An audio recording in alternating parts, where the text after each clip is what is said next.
அந்த service centre முன்னால் காரை நிறுத்தியதும் இருவரும் இறங்கிக் கொள்ள கார் கிளம்பியது. அவனுடைய புல்லட் நிற்கும் இடத்திற்கு வந்ததும் மீண்டும் வினிஷ் அவளிடம் பேசினான். திவ்யா, ஏதோ உன் உள்மனது நாம் இருவரும் சந்திப்பது இதுதான் கடைசி முறை என்பது போல் திரும்ப திரும்ப கூறுகிறது. நான் உன்னை இழந்து விடுவோன்னு பயமா இருக்கு.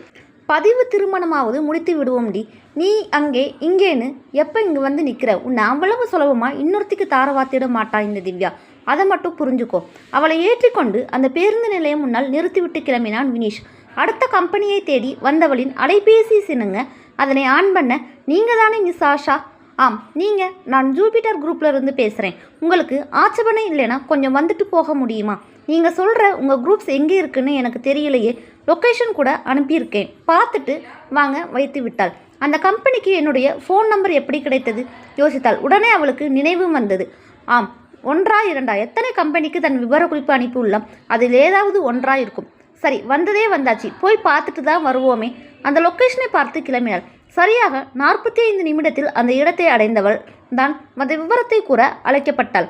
அந்த ஜூபிட்டர் குப்ஷாரின் தலைமை அலுவலகம் விசாலமாக அமைந்திருக்க அழைத்தவள் அவளை மேலாளரின் அறைக்குள் அனுப்பிவிட்டு வெளியே வந்தாள். அவளை நேருக்கு நேராக பார்த்தவன், உங்ககிட்ட கொஞ்சம் பர்சனலாக பேச வேண்டும். என்னோட காஃபி ஷாப் வர முடியுமா? மன்னிச்சுக்கோங்க, இப்போ என்னை அழைத்த காரணத்தை மட்டும் சொல்லுங்க. பிடித்தால் பணியில் அமர்கிறேன், பிடிக்காவிட்டால் அகலுகிறேன் அவள் கூற, நீங்கள் தொலைக்காட்சி பார்க்குற வழக்கம் உண்டா? ஆம். என்ன விஷயம்? அவளை பார்த்தவன், அப்படியானால் இவளுக்கு இது பற்றி தெரிஞ்சிருக்க வேண்டும். நாம் அவளிடம் கூறினால் நம்மை பற்றி என்ன நினைக்கப் போகிறாளோ, அதனால் இத்துடன் நம்முடைய கடைசியை மூடிவிடுவது நல்லது என்ற முடிவுக்கு வந்தவன், சரி, இந்த கம்பெனியில் உங்களுக்கான வேலை இப்போது இல்லை. அடுத்த ஆண்டில் புதிய வேலைகள் வரும். அப்போது கண்டிப்பாக உங்களுக்கு என்னுடைய கம்பெனியில் நல்ல சம்பளத்தில் நிரந்தரமான வேலை வழங்குவேன். ஓகே, நன்றி சார். அவனிடம் விடைபெற்று வெளியே வந்தாள். பேருந்து நிலையத்தில் அவளை அனுப்பிவிட்டு வீட்டுக்குள் நுழைந்தவனை பார்த்து கொண்டு அவனை நோக்கி வந்தார் வரதராஜன். காதலி ஏமாற்றியது ஒரு பக்கம், தந்தை திருமணத்திற்கு வரன் பார்ப்பது மறுபக்கம், வேலை இல்லாதது இன்னொரு பக்கம்.